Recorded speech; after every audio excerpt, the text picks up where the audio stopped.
What's going on, everybody? Back at it again with yet another deck profile. This time bringing it back to again one of my favorite decks of all time. Very so good at the time. Servant got hit to 1. We just got it back a little while ago. Great card, great little cheaty deck. Just to be honest and truthful, it's not going to do a whole lot of meta contending, but it is fun. It is very cheeky. It does have a couple ways to, net out a couple wins here and there. It is very fun. It is very cheap, very affordable. And, just Pendulum's a very fun strategy, especially with the Endymion stuff. A lot of people go the Magician route, which, again, is a great deck in and of itself. But, Endymion was the first Pendulum strategy I picked up, other than Odd Eyes, the one that, Odd Eyes was more for fun. But at the time, Endymion was really competitively viable. And, it does have a soft spot in my heart. But, I know it's been about 3 weeks to a month from my last video again. At this point, it's not even a time issue. It's more of a, I'm not really sure what to upload anymore because I'm kind of running out of decks to profile, money doesn't flow around as easily as it used to. So if anyone has any sort of suggestions, feel free to drop those in the comments. But anyway, I'm just going to get into the profile. Starting it off, of course, with the Endymion stuff. We got 3 Servant, 3 of the Mighty Master, and then 2 Reflection. I can't find the second one, so I'm gonna go ahead and proxy that one out. But the Servant, incredible, one of the best cards in the whole deck. You just get 3 counters on it, remove it, summon itself and another monster that can have spell counters on it onto the field from your deck.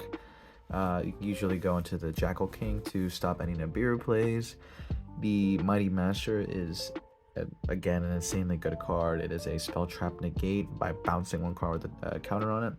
And it can be summoned from the Pendulum Scale by removing 6 counters from the field, summoning itself, and then popping something on the field, and it gains counters equal to the cards it popped. And then Reflection is more of a niche one, but it still comes up. So that one is the same as Servant, where you place 3 counters on it and you summon itself. But instead of summoning a monster from the deck, it summons a monster from your hand that can have spell counters on it. But, it's level 7, same as Endymion, so you use those to go into your rank 7 plays. But, again, just a really good Endymion package. Moving on, got 3 Abductors just for spell counters and really good generic Pendulum support. So this one, you place 3 spell counters on it, and then you remove them to add any 1 Pendulum monster from your deck. It's just really good. It does also have a monster effect where you can remove 3 spell counters on it and add a level 1 spellcaster from your deck to your hand. I do want to keep this profile sort of more budget, so it doesn't have Magician Souls, but Magician Souls would make it a much more concise deck. But I'm not going to be shelling out that money for this events to Endymion, I ain't made money like that. Moving on to the Mythical Beast stuff, we got 3 Jackal King and then the 1 Cerberus. So Cerberus, you place it in the scale, you pop it, add Jackal King to scale. Add to hand, I'm sorry. You place your Jackal King in your scale, it pops itself, and it summons a Cerberus. And then Cerberus, you remove 4 counters on it from the field, anywhere on the field, and target one which you control and banish it face up. It's a really good card. And Jackal King is just a not a once per turn, well, it's a soft once per turn monster effect, negate and destroy. So you're going to be summoning your Jackal King off of the Servant a lot. Moving on from that, you've got your 3 Chronograph Sorcerers, and the 1 Time Gazer, good for allure, fodder, but Chronograph is also good just to get monsters on the field. 1 Jester Confit just to have a free special, and then moving on from that is going to be, well, almost it for the monsters. But moving on to the Spellbook package, you've got your last 2 monsters of the deck. 2 Spellbook Magician of Prophecy. If this card is normal summoned, you just add a Spellbook name from your deck to your hand. And then 2 Secrets to add a Spellbook card from your deck to your hand, expect itself. And then the 1 Knowledge to round out the whole package. Just really good to, again, just get all the spell counters on your cards and get your plays going. I've got 3 Spell Power Mastery, an absolutely insane card So you activate it, you add an Endymion card from your deck to your hand, and then you count the number of spell power masteries, or grasp, but you're not going to have any. You place how many counters on any cards that you control. And the bare minimum is going to be 2 counters, which is, it's just a really good card. Maxing out on 3 allures because you play a lot of darks, so that, and then 1 into the void. It's just if you have 3 more cards in your hand, you draw 1, and then do it in the end phase, you discard everything. More often than not, you're really not going to have anything, but it doesn't matter. And then just 1 upstart goblin, just for, again, just a lot of drop powers that we're looking for. Draw kind of kills the deck, but you do play. You play your 1 called by. Got your 1 instant fusion. So the instant fusion is used to be you're gonna use it to summon either a Millenniumize Restrict to stop hand traps, or what I like to do personally is go for a Winda, and then with your Selene you summon off the Winda, and then you lock your opponent out of special summoning. Well, just once per turn. You've got 2 Resage to revive either the spellbook, the Blue Boy, or your Convert from your grave, just to have more link fodder. And then you can pop it with your Mighty Master, and then when it's sent to grave, you can add your right hand to negate your opponent's first spell. It's really good. And rounding off the whole deck, you've got 1 Terraforming to search, one of the best cards in the deck. Very cheeky, very fun. Secret Village. If you control a spellcaster and your opponent does not, you cannot activate spell cards. Just crazy good card. You have to control a spellcaster to just pretty much play a whole third of the game.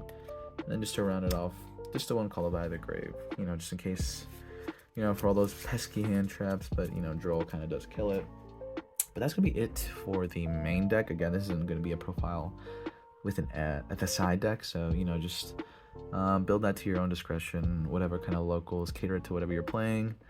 But moving on to the extra deck, of course you got your 1 Beyond the Pendulum. Just it's gonna be your replacement for your Electromech. I get this glare out of here.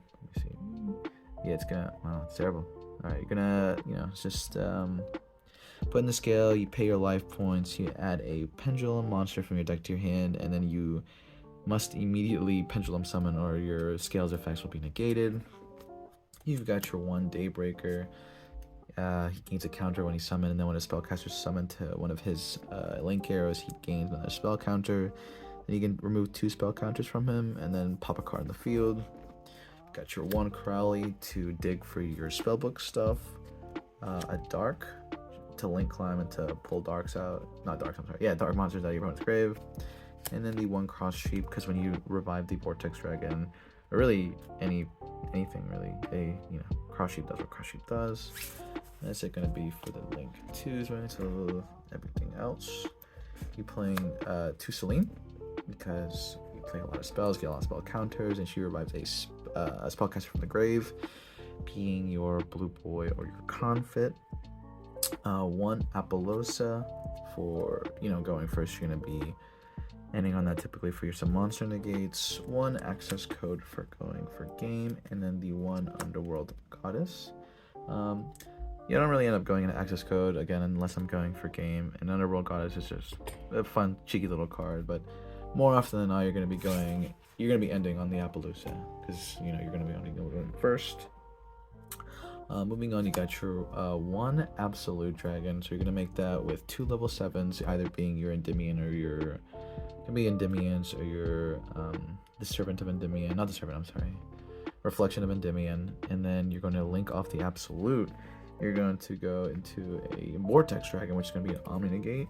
It's going to be 1 Abyss Dweller, 1 Winda for your 1 Winda and 1 Restrict for your instant fusion targets, and then the 1 Vortex Dragon that you make off the Absolute. It's going to be an Omni-Negate, big 3000 defense body, just really good card. And that's going to be it actually for the whole deck. Like I said, it's a really fun deck. It's got some funny little things like the Secret Village lock, makes a ton of negates, so it's really crazy good going first.